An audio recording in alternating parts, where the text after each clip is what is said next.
On the news, APC's Adamawa governorship candidate Aisha Dahiru withdraws suit challenging outcome of elections.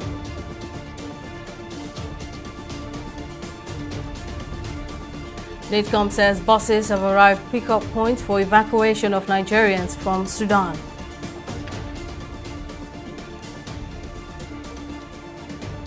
And Peter Obi faults INEC for seeking dismissal of petition against Tinubu.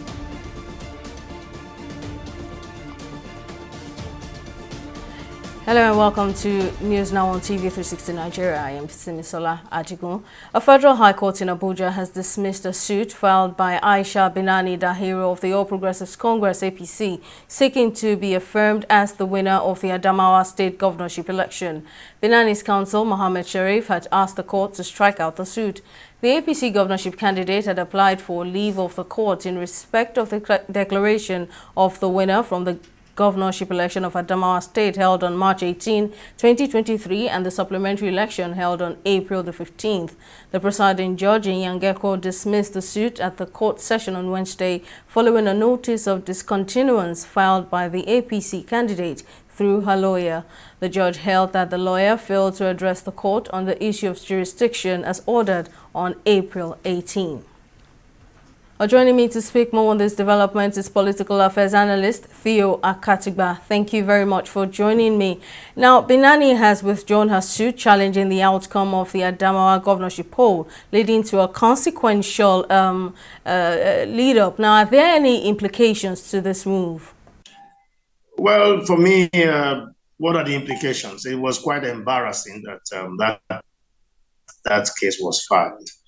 Some very massive irregularity, very shocking development. And that she went to court at all was surprising to me. So that the outcome is like this is not a surprise. I think we must commend her and move forward and forget this ugly episode in our democratic experience. Behind the action by the Adamawa State Resident Electoral Commission, Commissioner Yunusa Hudu Ari is still not clear, but INEC has threatened to prosecute him. Now, what do you think will be the outcome of this move? Well, the first thing is they should ensure that he is prosecuted. If he is not prosecuted, it will give credence to the suspicion that INEC and the government are behind Hudu's action. And so he has to be prosecuted. The next one is that he should be prosecuted well enough, and if found guilty, should be punished, because what he did was brazen and unbelievable. All right, Theo Katigba, political affairs analyst, thank you for your time and contribution. Moving on, the Labour Party and its presidential candidate Peter Obi have accused the Independent National Electoral Commission (INEC) of showing bias in favour of Bola Tinubu, the president-elect. Obi and the Labour Party filed a petition challenging the victory of the All Progressives Congress candidate in the presidential election.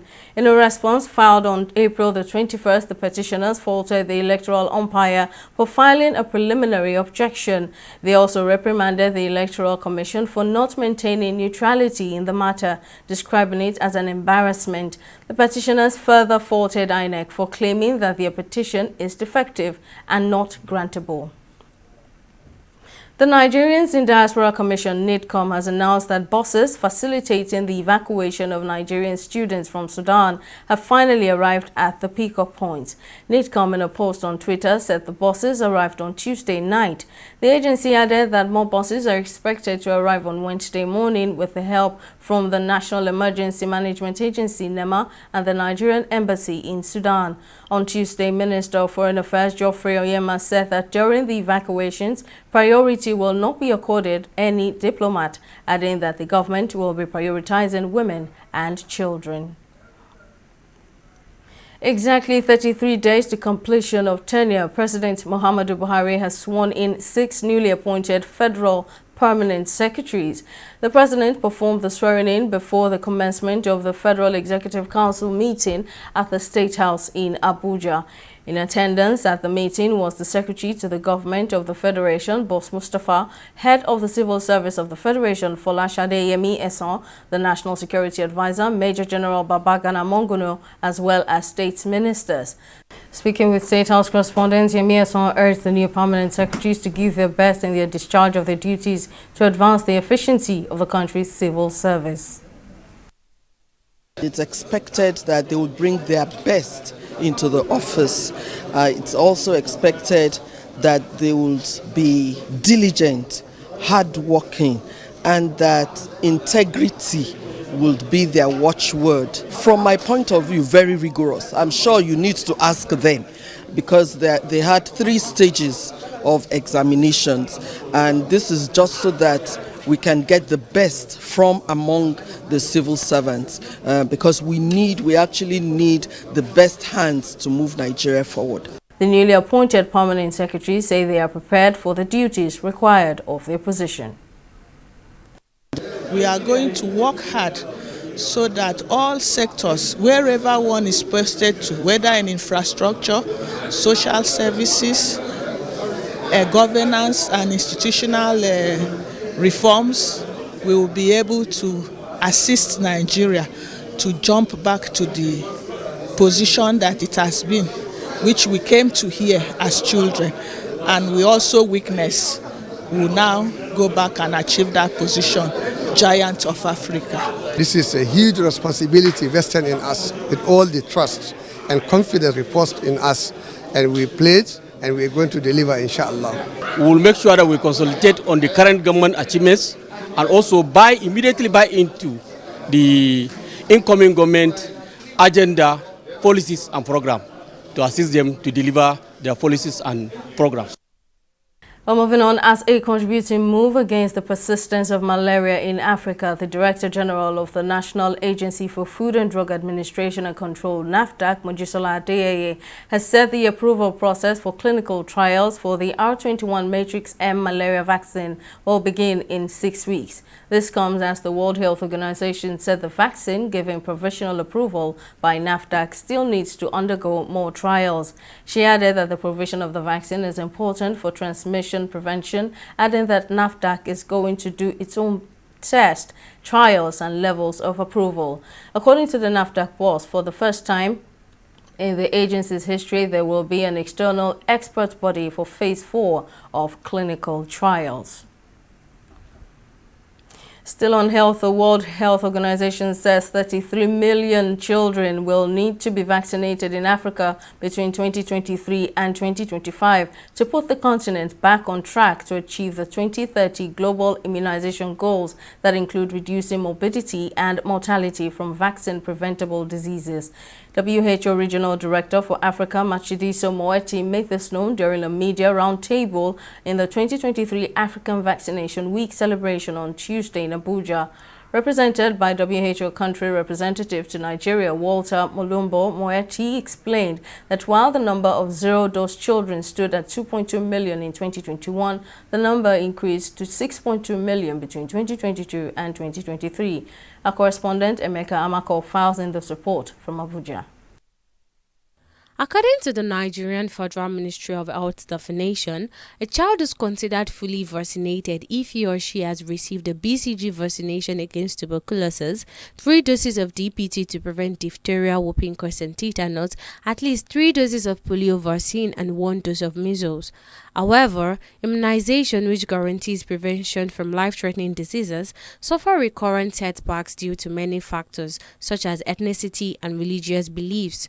To end this trend, the World Health Organization is emphatic about the Big Catch-Up, which is the theme for this year's African Vaccination and World Immunization Week from 24th to 30th of April. Reaching these children will require renewed, intensified efforts by the government and partners. And to galvanize the commitment required, WHO conducted a high-level event during the African Union Summit in February this year, where African heads of state endorsed a declaration aimed at revamping and scaling up routine immunization across the continent and implementing urgent measures to address persistent bottleneck in vaccine and healthcare delivery. I have spoken about the political commitment. This is the political dimension to it. But it will not be enough if the community themselves do not come on board. Partners, sectors beyond health also need to come on board. The UN agency reveals that an estimated 33 million children in the region are zero-dosed and under-immunized, and it would require a whole-of-society approach to reach those children. The estimated 33 million children will need to be vaccinated in Africa between this year and 2025. This is to put the continent back on track to achieve the 2030 global immunization goals that include reducing morbidity and mortality from vaccine-preventable diseases. The WHO insists that vaccines are safe and effective against vaccine-preventable diseases, and the call for proactiveness by all stakeholders, including the media, in reaching children who missed vaccination. This is done in a bid to restore and strengthen routine immunization programs. Improving the quality of education in Nigeria has taken center stage in recent years. To this end, the Karina International, in partnership with Pino Network Education Solution and the University of Oulu, Finland, has organized a conference to expose stakeholders in the education sector to digital pathways and learning. Speaking in an earlier interview with TV360 Nigeria, Emeka Anochirionye, partner at the Karina International Limited, explains that while Nigeria's education sector has recorded some strides, adapting digital solutions and tools has not gained the desired momentum. He said the conference, scheduled to hold in Enugu State between 7th and 10th of June, aims to build the capacity of educators and familiarize students with digital learning tools. There has been various level of technological advancement in terms of education here in Nigeria, but they've not been able to penetrate, in terms of deploying those tools and solutions to modern day teaching. And you can see that is affecting the level of education growth and advancement in Nigeria. So after the workshop we held in Lagos, we decided to move the conference in different regions of Nigeria to ensure that we, deepen the awareness of this for learning and teaching using modern digital tools. That's the digital pedagogical solutions, which is the modern way of administering training and teaching in various schools.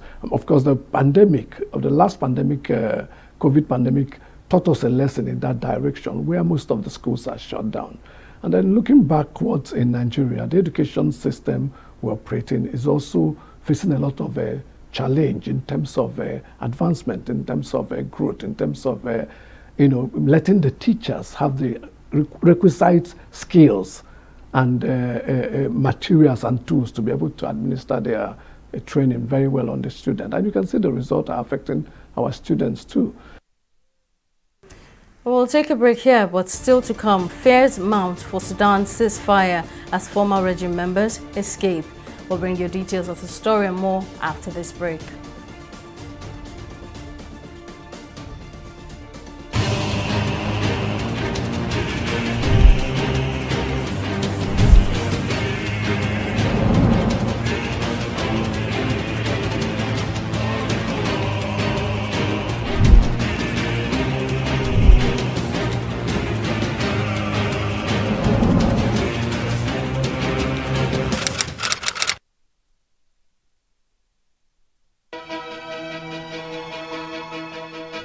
Opinions are free, facts are sacred, but truth is universal. How, in practical terms, can we, for instance, de-escalate the tension? President must see himself as the President of the Federal Republic. We know where the enemy is. 3 places, the Lake Chad Basin, the border area between Nigeria and Cameroon, and then the Sambisa Forest. On Digi360, we give you a complete dose of everything. Opinion, facts and undiluted truth. I hardly believe what politicians say in this part of the world. A new Nigeria is possible, a future is possible. We delve into the issues, dissect it so that you can understand it, use it to take action. I don't think there's any need for any governor to look for grant for ranching. DG360, dissecting the issues.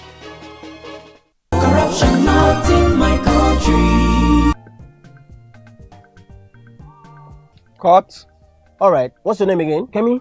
Yes, sir. Good. Are you ready for us for next week? Yes, sir. Next. No, sir. No. What? Look, what we need here is one who can speak fluent English. Give her a chance. I need a angel to hold me. Hold me, my beautiful angel. Cut! It is Angel, not Angel. Please, I'm done with you. Excuse us. Kemi was far better. It's not about our rendition. It's not about our performance here. By the time she and her friends join us in our hotel rooms, you will know how far. Can I have her phone? She has a robust profile. Real robust profile. I do not undercut professional ethics. It is an act of corruption. Not in my country. Corruption not in my country. Stop corruption now. Welcome back. Now here's a recap of our top stories. A federal high court in Abuja has dismissed a suit filed by Aisha Binani Dahiru of the All Progressives Congress APC, seeking to be affirmed as the winner of the Adamawa State governorship election. The presiding judge, Eyang Ekwo, dismissed the suit at the court session on Wednesday following a notice of discontinuance filed by the All Progressives APC candidate through her lawyer, Mohammed Sharif. The judge held that the lawyer had failed to address the court on the issue of jurisdiction as ordered on April 18. We also told you that the Nigerians in Diaspora Commission NIDCOM has announced that buses facilitating the evacuation of Nigerian students from Sudan have finally arrived at the pickup point. NIDCOM in a post on Twitter said the buses arrived on Tuesday night. The agency added that more buses are expected to arrive with the help from the National Emergency Management Agency NEMA and the Nigerian Embassy in Sudan. Now, in case you missed any of our news bulletins or for more updates, you can catch us on Limex World TV or log on to our website on www.tv360nigeria.com. You can also follow us on our social media platforms on Twitter, Instagram and YouTube at TV360 Nigeria, on Facebook or at TV360 Online.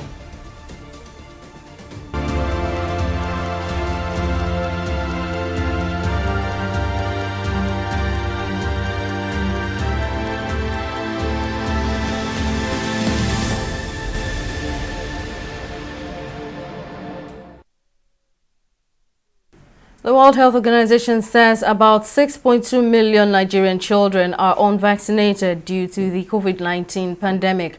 Regional Director for Africa at the WHO, Matshidiso Moeti, spoke on Tuesday at a press conference to flag off the African Vaccination Week and World Immunization Week with the theme, The Big Catch-Up. Moeti, who was represented by Walter Molombo, the WHO country representative to Nigeria, said there is a need to vaccinate about 33 million African children by 2025.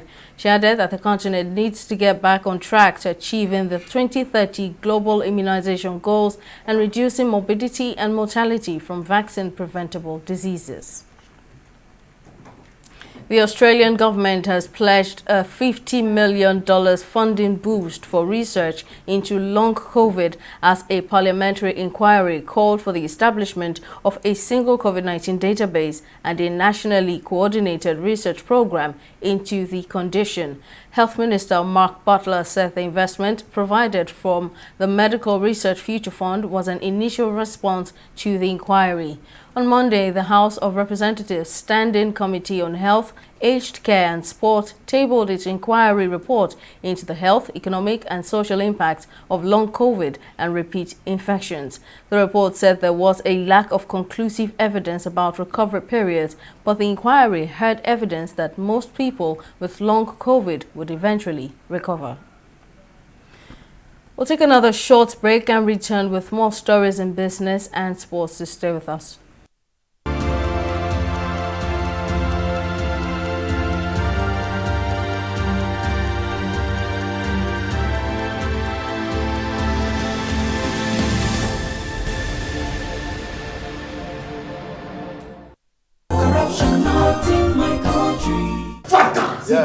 Relax. That is my brother, and I want him out of this station now.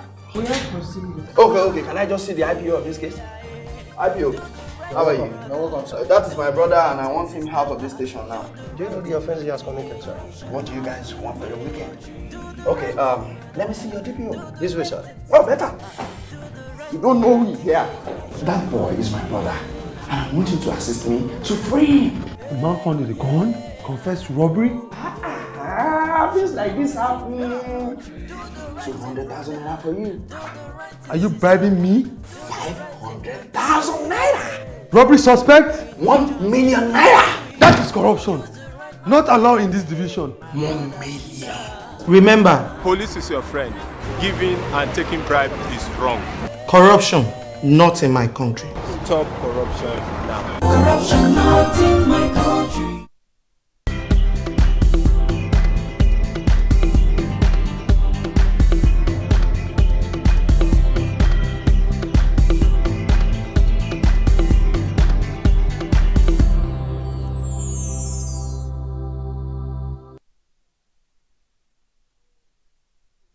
Welcome back. It's now time for business updates with Mary Kanu. Over to you now, Mary.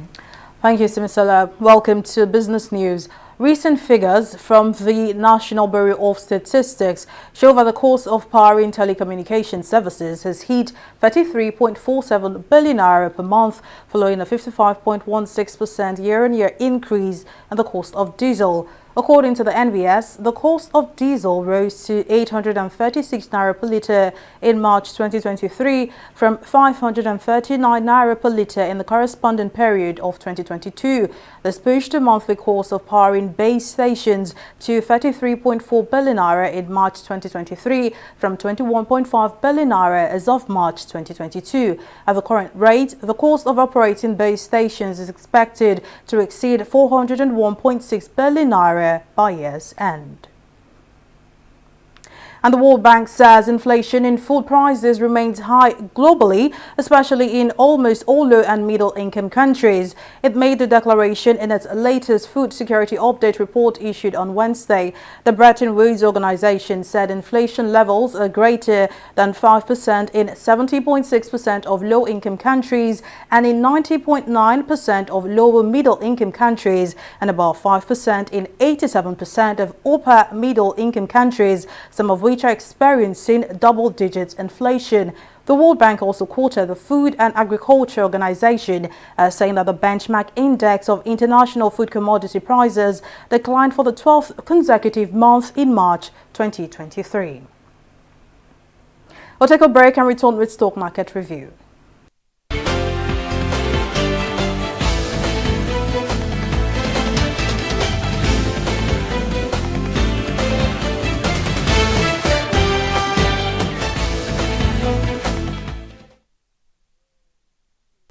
And Nigeria's equities market furthered its northward movement after rising by 0.95%. 268 billion naira. That's the gains for today as market capitalization increased from preceding trading day lows to close at 28.36 trillion naira. Now, the market's positive close was driven by Academic Press PLC and Livestock Feeds PLC. Now, in the aggregate, 109 NGX listed equities participated in trading, ending with 39 gainers and 8 losers at the end of today's trading session. 647 million shares were traded in 5,109 deals. Now, moving on to the global scene, let's see how these select stocks are faring. Extending losses from the previous session, the FTSE, Dow Jones and Nikkei are having a bearish trading day after banking fears were reignited on Wall Street. And that's why we can see that the FTSE, Dow Jones and Nikkei are all trading down for today. And that's the stock market review. Simisala, back to you. Thank you very much, Mary, for that update. And on the global scene, a wanted Sudanese war crime suspect and other members of the Islamist regime ousted in 2019 have confirmed their escape from prison during the recent fighting. The escape of leading figures from the ousted regime of Omar al-Bashir has raised fears that the conflict may take a turn for the worse. It is the third reported jailbreak to have taken advantage of the fighting between forces loyal to Army Chief Abdel Fattah al-Burhan and those backing his deputy turned rival RSF commander Mohammed Hamdan Daglo. The fighting between the rival generals, which has involved airstrikes and artillery exchanges, has killed hundreds of people and left some neighborhoods of Greater Khartoum in ruins. In sports, Emma Raducanu is set to drop out of the top 100 less than 2 years since her shock win in the US Open after pulling out of the Madrid Open on Wednesday with a hand injury hours before her first match. The 20-year-old Briton, currently world number 85, was poised to face Bulgaria's Victoria Tomova in the Spanish capital, but has been replaced by Austrian Julia Garba. Raducanu has been troubled by health problems this year, suffering from a wrist injury during her first-round defeat by Bianca Andreescu in the Miami Open in March. Raducanu, who has also suffered from tonsillitis, will now be targeting Rome and the French Open, which start on May 28th. That's it in our bulletin this evening. Thank you for watching. I am Simisola Adigun. Bye for now.